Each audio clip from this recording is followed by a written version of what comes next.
Hello dear friend. हम interference का एक बहुत ही प्यारा सा क्वेश्चन करने जा रहे हैं जिसमें intensity, amplitude and resultant intensity की बात हो रही है।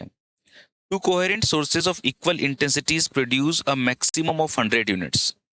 सबसे पहले एक बार स्टार्टिंग से क्वेश्चन को समझते हुए जाते हैं। दो सोर्सेज हैं आपके पास में, कोहेरेंट सोर्सेज, एक S1 और एक S2। इनसे इक्वल इंटेंसिटी की लाइट निकल रही है, मतलब इसकी इंटेंसिटी अगर मैं आई नोट मानता हूँ, इसकी भी आई नोट मानता हूं, तो जो स्क्रीन पर मेरे को मैक्सिमम इंटेंसिटी मिलती है, स्क्रीन पे जो पैटर्न मिलता है फ्रिंजेस का, वो कुछ ऐसा होता है। और अगर मैं यहाँ पर मैक्सिमम इंटेंसिटी की बात करूं तो वो मैक्सिमम इंटेंसिटी मेरे को 100 यूनिट्स दे रखी है। अभी जो मैक्सिमम इंटेंसिटी होती है, इसका क्या फॉर्मूला होता है बताइए। अगर दो सेम इंटेंसिटी के होते हैं तो मुझे पता है कि स्क्रीन पे जो मैक्सिमम इंटेंसिटी होती है, अगर सेम इंटेंसिटी होती है तो 4 आई नोट मिलती है, जहाँ पे आई नोट हर सोर्स की इंटेंसिटी है।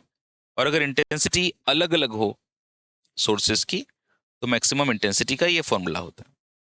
तो ये जो 4 आई नोट है, इसकी वैल्यू 100 दे रखी है, तो मतलब मेरे पास में आई नोट की वैल्यू 100/4 मतलब 25 मिल जाएगी।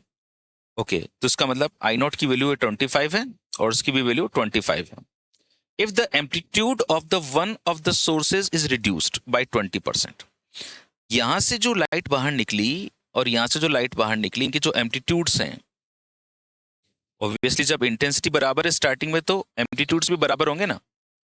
तो स्टार्टिंग में तो वो बराबर थे, लेकिन अब किसी एक के इंटेंसिटी को मैंने एक के एम्पलीट्यूड को मैंने कितना कर दिया है, हाफ कर दिया है। तो आप लोग जानते हो ना कि यार इंटेंसिटी जो होती है, it is proportional to square of amplitude होती है। अगर मैं प्रोपोर्शनल का साइन हटाऊं तो इज इक्वल टू का साइन आएगा और एक कोई कांस्टेंट आएगा। लेट अस इस कांस्टेंट की वैल्यू मैं 1 मान लेता हूं। होती नहीं है 1, मैंने 1 मान ली, क्योंकि अभी मैं जितनी भी कैलकुलेशन करूंगा उसमें ये स्टार वाली टर्म हमेशा कटेगी, तो उसको मैंने ऐसे लिख दिया। तो अगर पहले वाले सोर्स की इंटेंसिटी मुझे 25 पता चल गई थी, तो इंटेंसिटी इज इक्वल एम्पलीट्यूड का स्क्वायर होता है।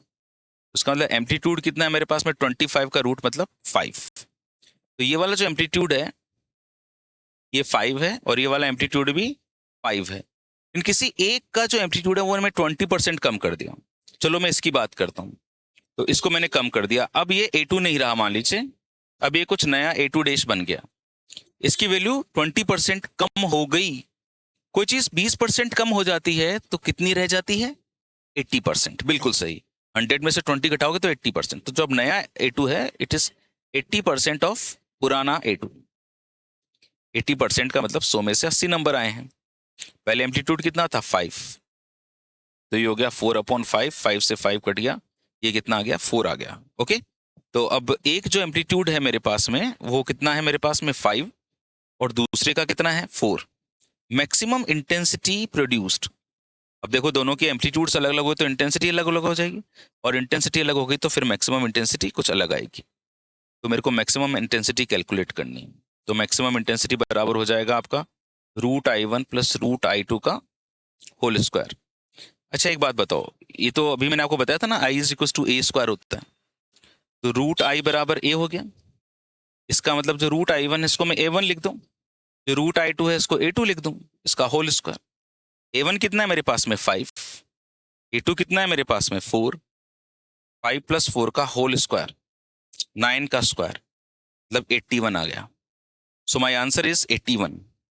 जरा मैं देखता हूँ ऑप्शंस में 81 है कि नहीं। ओ बल्ले बल्ले, ओ शावा शावा, आ गया भाई, हमारा उत्तर मिल गया। ठीक है, कैसे कैसे किया आपको पता चला ना, कैसे अपन ने पूरी प्लानिंग करी, कैसे हम लोगों ने इंटेंसिटी का जो एक्सप्रेशन है इसको देखा कि इंटेंसिटी का एक्सप्रेशन क्या होता है, इंटेंसिटी से फिर एम्पलीट्यूड्स निकाले और इसका 80% करके 20% घटा तो 80% कर दिया, है ना।